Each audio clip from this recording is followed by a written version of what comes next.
이스라엘에 가면은 갈릴리 호수가 있습니다. 갈릴리 바닷가다 이런 표현도 하고 있는데 이제 똑같은 명칭입니다. 그렇게 크진 않은데요. 동서로 길이로 하면 11km, 남북으로 한 22km 정도 되는 담수호입니다. 이 호수가 잔잔한데요. 가끔씩 이렇게 풍랑이 일어날 때가 있습니다. 가보면 건너편이 다 산이고 이쪽은 육지이기 때문에 그냥 평온한 호숫가인데 거기에 가끔 이제 바람이 불 때가 있습니다. 거친 바람이 부는데요. 그 건너편에 아라비아 광야가 있습니다. 거기서 불어오는 이제 바람 때문에 그렇습니다. 오래전에 제가 이스라엘을 갔을 때 이 갈릴리 호숫가 바로 맞붙은 호텔에서 묵게 됐습니다.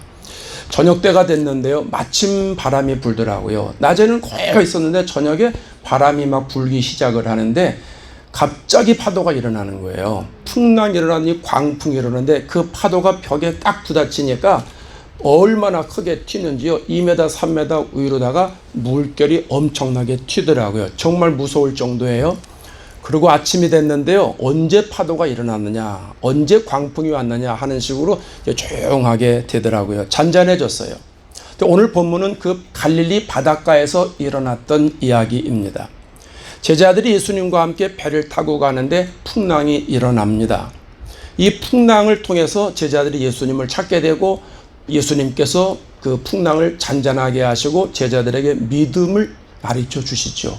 이 말씀을 통해서 오늘 우리들의 삶 가운데서도 여전히 풍랑이 일어날 수 있다라고 하는 겁니다. 우리는 누구든지 다 인생에 위기가 찾아올 수 있다라고 하는 것이죠. 이럴 때 우리가 어떻게 그 풍랑과 위기와 광풍을 이겨나갈 수 있는가? 오늘 본문에서 우리들에게 해답을 알려준다는 것이죠. 자, 첫 번째로는 예수님과 함께 있어도 풍랑이 찾아온다는 겁니다. 36절, 37절을 다시 한번 비춰주세요. 그들이 무리를 떠나, 시작. 그들이 무리를 떠나 예수를 배에 계신 그대로 모시고 가매 다른 배들도 함께 하더니 큰 광풍이 일어나며 물결이 배에 부딪혀 들어와 배에 가득하게 되었더라. 아멘. 예수님이 배에 없으신 게 아닙니다. 제자들만 있는 게 아닙니다. 예수님이 배에 같이 계십니다. 그런데 광풍을 만납니다. 이 광풍이라고는 언어의 뜻은 격렬하고 사나운 폭풍 같은 겁니다. 오늘 왜 멕시코에서 허리케인이 올라온다고 그러잖아요. 그것 때문에 지금 우리 비가 오는 것이잖아요. 예, 그런 무서운 바람이 일어난다라고 하는 것이죠. 근데 그런 바람이 강력하게 부니까 파도가 치게 되는 것이죠. 그걸 오늘 본문에서는 광풍이다 이렇게 표현하고 있습니다. 그 광풍이 일어나서 물이 배 안으로 들어오게 됐습니다. 어느 정도 들어온 게 아닙니다. 가득하게 되었다 이렇게 표현하고 있습니다. 여러분, 이 말씀은 무엇을 말하는 걸까요? 예수님과 제자들이 함께 있는데도 광풍을 만납니다. 우리가 예수님과 함께 동행함에도 광풍은 일어날 수 있다라고 하는 겁니다. 예수님과 동행하는 삶을 사는데도 위기가 찾아옵니다. 예수님을 믿어도 고난이 찾아옵니다. 예수님과 함께 있어도 우리가 교회에 충성을 해도 누구에게나 큰 광풍과 같은 위기와 고난과 질병이 찾아올 수 있다라고 하는 거예요. 그게 성경에 나와 있는 중요한 내용 중에 하나예요. 다윗을 보세요. 다윗이 정말 광풍을 많이 만나잖아요. 고등학교 프레시맨 정도 됐을 때 전쟁에 나가서 골리앗과 싸우죠. 그걸 계기로 해서 백성들에게 칭송을 받아요. 사울은 천천히요, 다윗은 만만이라. 근데 사울 왕이 그 얘기를 듣고서 속이 뒤집히죠. 그래가지고 가만히 안 있어요. 다윗을 죽이려고 합니다. 10년 동안 다윗을 죽이려고 쫓아다닙니다.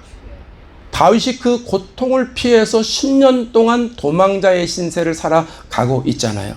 시편 57편은 다윗이 사울을 피해서 엔게디 굴에 피신해 있을 때 지은 시인데 사울 왕이 3,000명의 군사를 데리고 자기를 죽이려고 한다 이렇게 고백하고 있습니다. 그래서 57편 1절에 가면 이 재앙이 지나가기까지 피하리이다 이렇게 말합니다. 자기 삶에 일어나는 풍랑을 지금 재앙이다 이렇게 표현하고 있어요. 4절에 가면 내 영혼이 사자들 가운데서 살며 내가 불살하는 자들 중에 누웠으니 불살하는 자들 한복판에 누웠다는 거예요. 그들을 가리켜서 뭐라 그래요? 곧 사람의 아들들 중에라.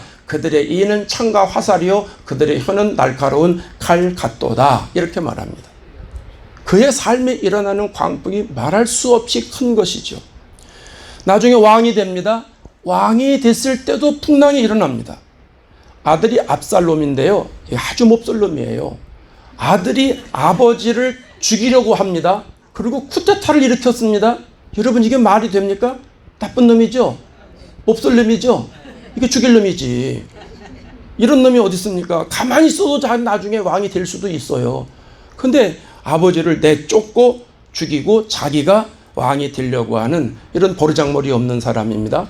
사무엘하 15장 30절에 가면 다윗이 피난 갈 때 아들에게 쫓겨갈 때 모습이에요. 머리를 숙이고 맨발로 갔다 그랬어요. 신발을 신을 겨를이 없는 거예요. 쫓겨간 것이죠. 시편 3편에 가면 아들 압살롬일 때 쫓길 때 상황을 기록하고 있는데 2절에 가면 이렇게 말합니다. 많은 사람이 나를 대적하여 말하기를, 여러 백성들이 말하는 거예요. 그는 하나님께 구원을 받지 못한다 하나이다. 많은 사람들이 다윗이 아들에게 쫓기는 모습을 보고 다윗 시대는 갔어. 다윗은 끝장이야. 이젠 다윗은 죽은 목숨이야. 하나님께 도움을 받지 못해. 이렇게 말하게 되었다라고 하는 것이죠. 다윗이 예수님의 제자들처럼 큰 광풍을 만나는 삶을 살아가게 됩니다. 어떻게 보면 예수님과 우리가 함께 신앙생활하면, 예수님과 동행을 하면 풍랑이나 위기나 광풍이 없을 것 같습니다. 여러분 상식적으로 생각해 봐도 그렇잖아요. 아니 예수님이 우리와 함께 하는데 무슨 고난이 있습니까? 또 예수님께서 우리와 함께 하시면 고난이 오면 막아주고 그를 보호해 주지 않겠습니까? 또 그 고난을 우리들에게 해결해 주지 않겠습니까? 그래서 어떤 사람들은 그렇게 말하죠. 예수 믿으면 광풍이 왜 일어납니까? 예수 믿으면 평안한 것이지. 교회 다니면 성령께서 위기도 막아주시고 고난도 막아주시고 질병도 해결해 주시고 이거 당연한 거 아닙니까? 이렇게 물어보는 사람들이 있습니다. 그런데 여러분 신앙생활 해보시니까 어떠시던가요? 그러시던가요? 성도들에게도 풍랑이 옵니다. 광풍이 일어납니다. 위기가 오고요. 고난이 오고요. 질병이 찾아오고요. 내가 예수를 안 믿어서 그런 게 아니에요. 교회를 그냥 발로만 왔다 갔다 문지방만 밟고 다니는 사람이라 그런 게 아니고 교회를 다니는데도 여전히 예수님과 함께 하는데도 여전히 광풍이 온다는 거예요. 예수 믿기 때문에 우리의 삶에 광풍과 풍랑이 면제되는 것은 아니라는 거예요. 햇빛이 비치면 누구에게나 비치고 구름이 끼우면 누구에게나 구름이 안에 있고 비가 오면 누구에게나 비 안에 있는 것처럼 예수 믿고 안 믿고는 상관이 없다는 거예요. 위기는, 풍랑은, 광풍은 누구에게나 찾아온다는 사실입니다. 왜 그럴까요? 내 잘못 때문일까요? 내 잘못 때문에 그럴 때도 있어요. 내 잘못 때문에 풍랑이 오면 그거는 회개하면 돼요. 하나님 내가 이런 잘못을 했습니다. 회개합니다. 그러면 이겨나가게 되는 거예요. 혹시 여러분 내가 잘못돼서 일이 그런 문제가 생기면 풍랑이 오면 빨리 회개하시기 바랍니다. 회개가 명약입니다. 그러면 용서받습니다. 그런데 지금 제자들이 잘못한 게 없잖아요. 본문은 제자들이 잘못한 게 없어요.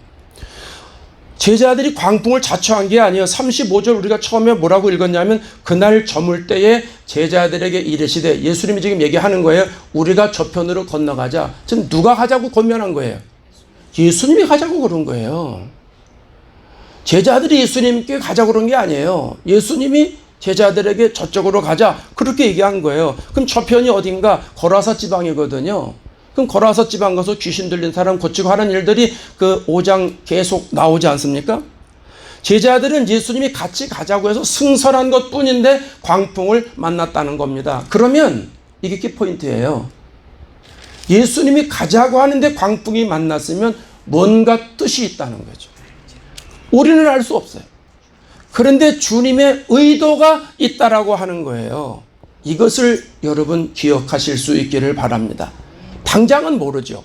당장은 주님이 나를 왜 이렇게 이끌어 가시는지, 나에게 왜 광풍을 만나게 하시는지 몰라요. 그런데 나중에 가보면 알게 되죠. 그런 삶을 우리가 그동안 많이 살지 않았습니까? 저 한국에 높은 뜻 승읍교회에서 목회하셨던 김동호 목사님이라는 분이 계세요. 지금 이제 은퇴하시고 칠순이 넘으신 분인데 이분이 65세 자원은퇴하시고 나서 그때 폐암이 걸리셨습니다. 폐암이 걸려서 고생을 많이 하셨는데 그 다음에 검사를 해보니까 전립선암이 또 걸렸습니다. 두 가지 암이 또 걸렸습니다. 그래서 이제 투병 생활 하는데 그 다음에 갑상선암이 또 걸렸습니다. 그래서 세 가지 암을 품고 얼마나 고생을 하는지 이분이 기도하지 않겠습니까? 그렇게 기도했대. 하나님, 왜 하필이면 접니까? Why me? 왜 납니까? 그랬더니 하나님이 뭐라고 응답해 주시는 줄 아세요? 왜? 너mun 안 되니? 너mun 안 되니? 그러시더래요. 그 순간에 그동안 기도가 잘못됐다는 걸 알았다는 거예요. 아, 나는 왜 안 돼? 나도 될 수 있지. 이 생각을 하셨다는 거예요. 지금 그걸 투병하고 계신데요. 아주 잘 이겨나가시고요. 그 목사님 때문에 전국의 암 환우들이 얼마나 위로를 받는지 몰라요. 그분이 유튜브 채널이 있어요. 날기새라고, 날마다 기막힌 새벽인데 구독자가 30만 명입니다. 29만 몇천 명인데요. 거의 30만 명입니다. 엄청나게 많은 영적인 영향력을 요즘도 끼치고 있거든요. 여러분, 예수님과 함께 있어도 풍랑이 일어납니다. 목회를 해도 암에 걸립니다. 예수님과 동행해도 예기치 않은 위기가 일어난다는 것 늘 기억하실 수 있기를 바랍니다. 그러면 두 번째로 어떻게 해결해야 되느냐? 해결책을 찾아야 되잖아요. 제자들의 모습을 보면 알 수 있습니다. 예수님을 찾아서 해결을 받습니다. 38절을 보십시오. 38절 시작. 예수께서는 고물에서 베개를 베고 주무시더니 제자들이 깨우며 이르되 선생님이여 우리가 죽게 된 것을 돌보지 아니하시나이까 하니. 풍랑이 일고 있는데 예수님은 참 천하태평입니다. 고물에서 주무시고 계십니다. 고물은 배 끄트머리를 말하잖아요. 구석에서 주무시고 계시다. 그런 얘기입니다. 여러분, 예수님이 주무시기 전에 풍랑이 일어날 것이다, 광풍이 올 것이다 아셨을까요? 모르셨을까요? 아셨겠죠? 예수님이 하나님이신데, 예수님은 우리의 생각까지도 다 아시는 분인데, 그럼 알면서 왜 주무셨을까요? 알면서도 왜 주무셨을까요? 아마 제가 그런 생각했어요. 야, 이거 예수님이 굉장히 의도적이다. 상당히 의도적입니다. 다 아시면서도 모른 척하고 그냥 주무시고 계시는 거예요. 이건 뭘 의미하는 거예요? 제자들이 그 다음에 행동을 어떻게 할 건가, 이거를 보려고 하시는 것 아니겠느냐 하는 겁니다. 그래서 제자들이 안 되겠으니까, 광풍이 막 일어나니까 와가지고 예수님을 막 깨웁니다. 주여, 주여, 우리가 죽게 된 것을 모르십니까? 막 깨웁니다. 그게 뭐냐 하면, 우리식으로 말하면 예수님 지금 주무실 때요? 아니 지금 편히 주무실 때요. 지금 밖에 좀 봐요. 우리 다 죽게 생겼어요 지금. 아 참 예수님 답답하네. 이게 그 말입니다. 이게. 네. 이게 무슨 말이에요? 제자들은 예수님을 찾았다는 거예요. 예수님께 아랬다는 거예요. 예수님께 기도했다는 겁니다. 사실 제자들은요, 예수님 따라다니기 전에 어부였잖아요. 그 바다에서 평생을 살았던 사람이에요.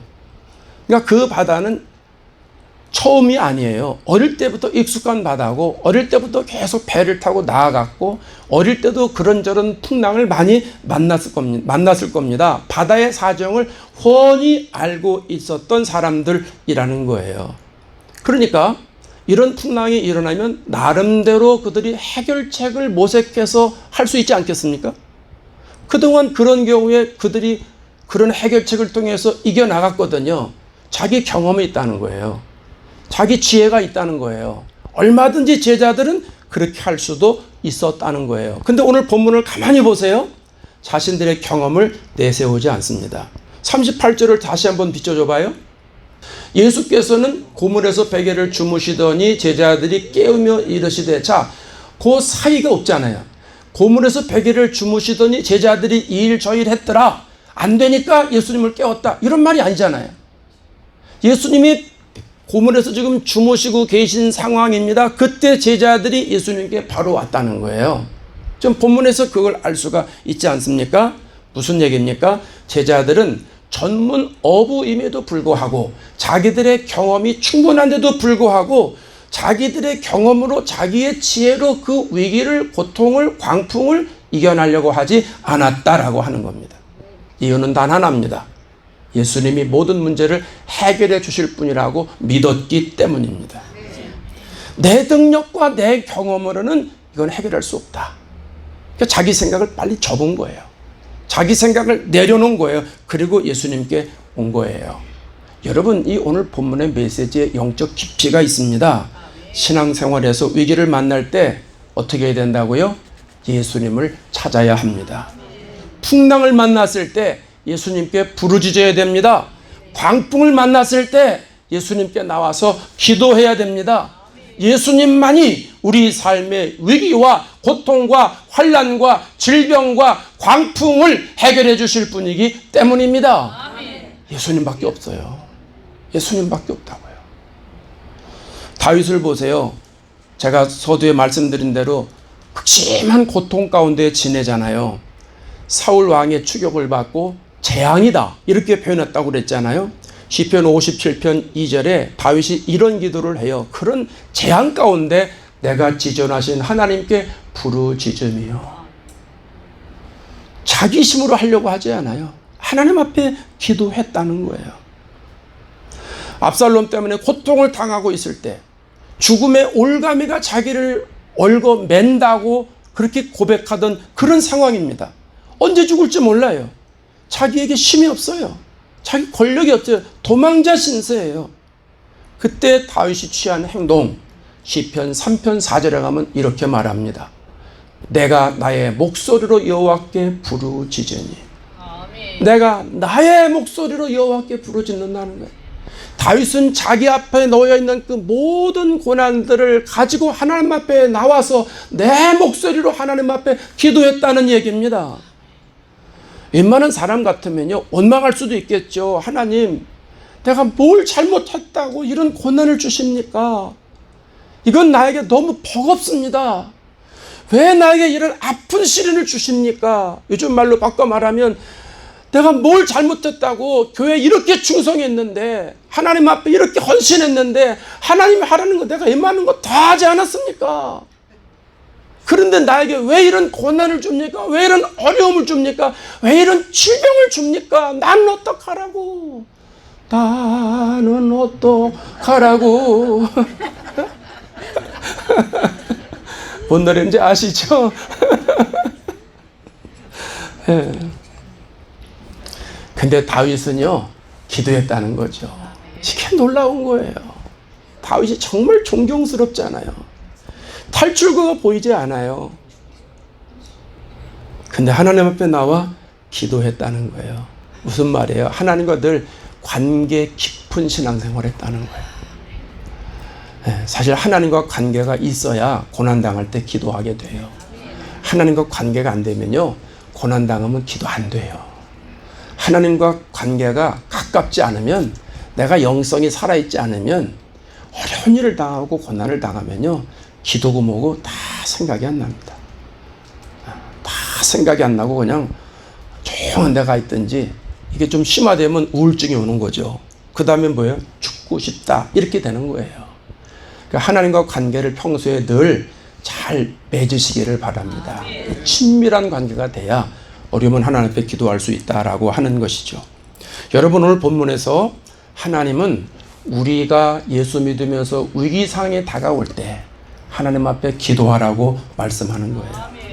위기가 찾아올 때, 고통이 찾아올 때 기도하라는 거예요. 원인을 알 수도 있고 모를 수도 있고, 이해할 수도 있고 이해할 수도 없고, 나에게는 정말 버거운 그런 풍랑, 큰 광풍 같은 이런 것이 내 삶의 먹구름처럼 드리워도 하나님 앞에 기도하라 하는 얘기입니다. 그러면 하나님이 완벽하게 해결해 주시는 줄로 믿습니다. 사실 저 오늘 본문 말씀 생각하면서 이런 반대적인 생각도 해봤어요. 광풍은 눈에 보이기도 오지만 눈에 보이지 않게도 온다라고 생각을 했어요. 여러분, 인생의 위기는 고난이 올 때도 위기지만 평안할 때도 위기라는 것 아세요? 평안할 때도 위기예요. 때로는 그게 보이지를 않아요. 저는요, 어릴 때부터 신앙생활 잘했어요. 그리고 목회도 평탄했어요. 어려움이 없었어요. 26살에 목회 나갔을 때 우리 교인들보다 조금 적게 모이는 교회인데요. 얼마나 은혜로운지 몰라요. 장로님이 저희 아버님 연세예요. 그런데도 얼마나 잘 도와주셨는지 목회를 그때도 잘 했습니다. 제 목회할 때 위기는 큰 없었어요. 어려움이 없었어요. 그냥 평통했어요. 그런데요, 어느 날 그런 생각을 했습니다. 아무 문제가 없습니다. 그게 축복인 줄 알았습니다. 그런데 나중에 보니까 위기였습니다. 왜냐하면 내 삶의 환경이 어려워지는 것도 위기지만 하나님의 역사가 아무런 역사가 일어나지 않는 것도 위기입니다. 여러분, 목회하면서 어려운 일이 없는 것도 축복입니다. 그런데 하나님이 역사하지 않으니까 어려움이 없는 건 위기라는 얘기입니다. 여러분, 내 삶에 하나님의 역사가 일어나지 않으면 그게 위기예요. 그게 광풍이에요. 그게 풍랑이에요. 그 눈에 안 보여요. 잘 되는 것 같아요. 예수 잘 믿는 것 같아요. 그러면 뭐래요? 하나님의 역사가 나에게 안 일어나는데, 하나님의 심정이 내 마음속에 없는데, 그게 위기라는 말이에요. 그게 광풍이라는 거예요. 여러분 아시잖아요. 목회는 내가 하고 싶은 대로 하는 게 아니잖아요. 그런 사람들을 가리켜서 이자에다가 단자를 붙여요. 교주들 지가 하고 싶은 대로 마음대로 해. 교인들을 종 부리듯이 부려. 이건 사건이죠. 목회는 주님이 하라 하신 걸 하는 게 목회예요. 마가복음 9장에 가면 예수님이 하신 일이 크게 셋으로 얘기를 해요. 가르치는 일, 복음 증거하는 일, 병 고치는 일. 이거 하라는 거예요. 이거 하라고 부르시는 거예요. 그래서 제자들이 이 세 가지를 하셨어요. 신학교 가서 목회해라, 목사로 부르시는 이유는 이 일 하라는 거예요. 예수님이 하신 일을 재현해라. 이렇게 예수님 말씀하시는 거거든요. 그럼 저도 베드로 과니까, 사도 바울 과니까 예수님이 하신 일을 해야 되잖아요. 근데 어떤 건 되고 어떤 건 안 돼요. 아니, 아버지가 똑같고 예수님도 똑같은데 나도 그 반열인데 왜 안 되는 거예요? 누군 되고 누군 안 되는 거예요. 문제가 있는 것 아니겠어요?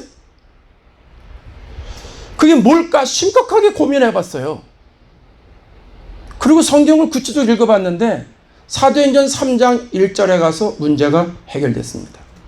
사도행전 3장 1절에 제9시 기도 시간에 베드로와 요한이 성전에 올라갈새, 이 말씀이 있었어요. 베드로와 요한이 성전에 올라가는 것, 그게 중요한 게 아니라 기도 시간이 있다는 걸 그때 알았어요. 정기적으로 기도하는 시간이 있다는 걸 알았어요. 그래서 도대체 원어가 뭔가 보니까 호라의 기도 시간. 이게 정기적으로 무슨 일이 있어도 그 시간은 하나님 앞에 나와 기도하는 시간이라구나. 그걸 제가 그때 알았어요. 그리고 나에게도 정기적인 기도 시간이 필요하구나. 예수님의 제자들이 정기적으로 하나님 앞에 나가서 기도할 때 주님의 능력을 받고 주님의 일을 한 것처럼 내가 이게 없었구나. 물론 새벽기도 하지요.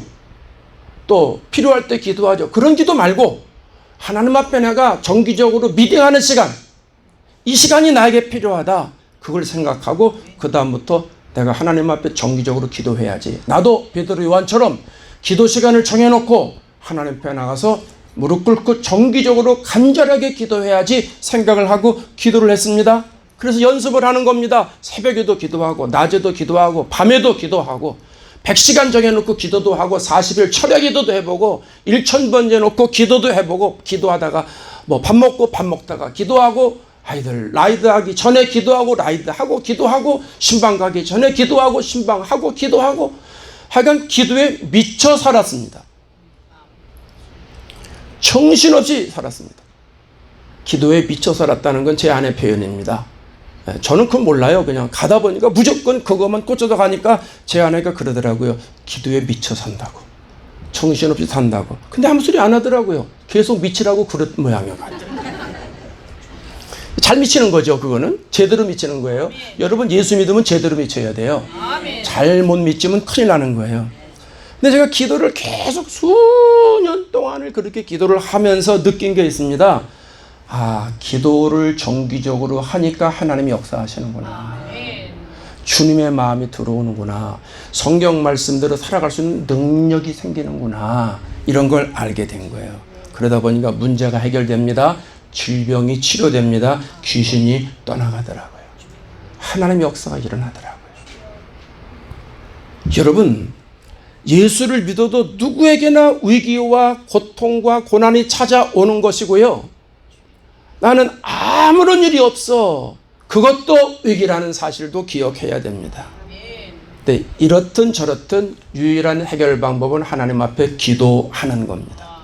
그러니까 여러분, 풍랑을 만나면 두려워할 필요 없습니다. 광풍을 만나면 겁먹을 필요 없습니다. 오늘 비밀을 알았잖아요. 기도하면 됩니다. 예수님 깨우면 됩니다. 예수님 찾으면 됩니다. 예수님이 유일한 대안인 줄로 믿습니다. 우리가 풍랑을 만났는데 기도하지 않으면 침몰합니다. 광풍을 만났는데 예수님 붙잡지 않으면 내 인생은 침몰하고 만다는 거예요.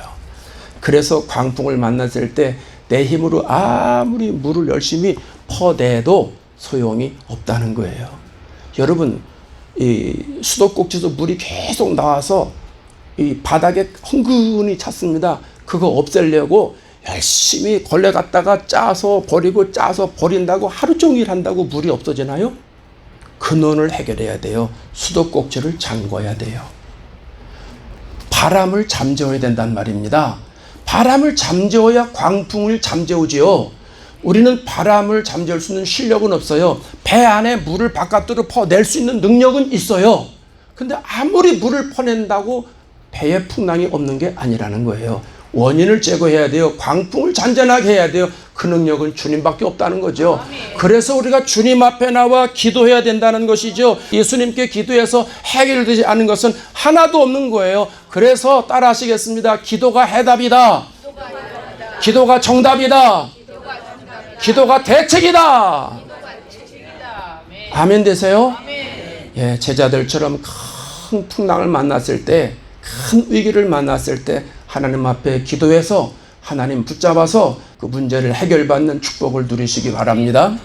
마지막 세 번째, 예수님께서 어떻게 해결해 주시는가 생각해 보겠습니다. 39절입니다. 39절, 예수께서 깨어 바람을 꾸짖으시며 바다더러 이르시되 잠잠하라 고요하라 하시니 바람이 그치고 아주 잔잔하여 지더라. 아멘. 37절, 38절, 39절을 그림으로 한번 쭉 그려보세요.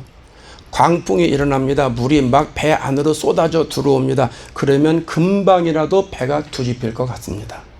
그런데 제자들이 예수님을 깨웠습니다. 예수님 우리 살려주세요. 이거 해결해 주세요. 깨웠단 말입니다. 예수님께서 오시자마자 첫 번째 뭐라고 말씀하세요? 바다더러 이르시되 잠잠하라 고요하라. 예수님 말씀은 권세가 있습니다. 하늘과 땅의 모든 권세를 가지고 계신 분입니다. 예수님 말씀 한마디면 해결됩니다. 예수님께서 말씀을 하니까 파도가 잠잠해집니다. 고요해집니다. 여러분, 우리 삶에 일어나는 모든 위기와 고통과 환난과 광풍은 예수님께서 잠재워 주셔야 해결되는 줄로 믿습니다. 성경을 보세요. 인생의 풍랑을 만난 사람들이 얼마나 많이 예수님을 찾아옵니까? 그들이 예수님께 왔을 때 예수님이 모든 광풍, 풍랑을 전부 다 잠재워 주시고 문제를 해결해 주셨잖아요. 바디메오가 삼중의 고통을 가지고 살아가잖아요. 맹인이요, 거지요, 또 길가에 앉았다. 마가복음 16장에 보면 10장에 가면 그렇게 말하죠. 예, 앞을 보지 못합니다. 거지입니다. 다른 사람의 도움을 받아야만 살아갈 수 있는 처지입니다. 길가에 앉아있는 처지입니다. 그런데 어느 날 예수님이 지나가신다는 소식을 듣습니다. 그러면서 그 안에 믿음이 생기죠. 다윗의 자손이여 나를 불쌍히 여기소서. 예수님이 듣고도 모른 척 하십니다. 제자들이 와서 조용히 해. 야, 너 같은 주제에 네가 무슨 큰 소리를 쳐. 조용히 해. 조용히 해. 근데 이 맹인은 그렇지 않습니다. 예수님께 자기의 고통을, 광풍을 아뢰입니다. 다윗의 손 예수여 나를 불쌍히 여기소서 큰 소리를 칩니다. 그때 예수님이 오십니다. 여러분, 예수님이 첫 번째 얘기할 때는 못 들으셨을까요? 두 번째 얘기만 들으셨을까요? 아니요. 예수님은 또 의도가 있으신 거죠. 그 맹인이 그냥 좌절하나 아니면 또 얘기하나 그 믿음을 보셨다는 것이죠. 그래서 예수님께서 바디메오의 근본적인 문제를 해결해 주시잖아요. 12해 동안 혈루증을 앓던 여인이 있잖아요. 12년 동안 피를 쏟았으니 여러분 그 인생이 얼마나 고난의 세월인지 아시지 않습니까? 한 달에 한 번씩 피를 쏟아도 이게 쉽지 않은 거 힘든 일인데 남자들은 그거 몰라. 우리 여자분들은 다 알아. 저 가까이서 두 사람을 보았어요. 제 아내도 보고 제 딸도 보고 그날은 힘들어 하더라고.